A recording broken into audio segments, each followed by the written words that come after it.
গোপন সংবাদের ভিত্তিতে জানা যায়, কক্সবাজারের কলাতলী সমুদ্র এলাকায় একটি সংঘবদ্ধ ডাকাত দল ফিশিং বোটে ডাকাতির উদ্দেশ্যে অবস্থান করছে।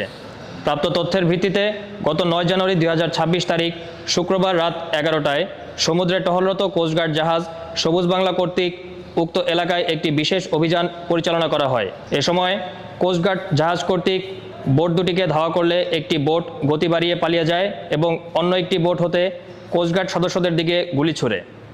এ সময় কোস্টগার্ড সদস্যরা আত্মরক্ষার্থে পাল্টা গুলি চালালে ডাকাত দলের সদস্য মোহাম্মদ আনিস গুলিবিদ্ধ হয়।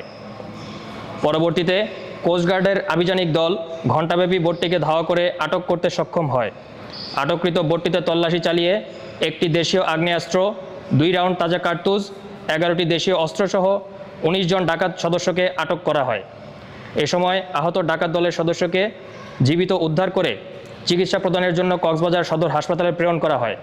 পরবর্তীতে 10 জানুয়ারি 2026 তারিখ শনিবার চিকিৎসাধীন অবস্থায় মধ্যরাত 2টা 5 মিনিটে কর্তব্যরত চিকিৎসক গুলিবিদ্ধ ডাকাত সদস্যকে মৃত ঘোষণা করে। জব্দকৃত সকল আলামতসহ আটককৃত ডাকাতদের পরবর্তী আইনানুগ ব্যবস্থা গ্রহণের জন্য কক্সবাজার মডেল থানায় হস্তান্তর করা হয়।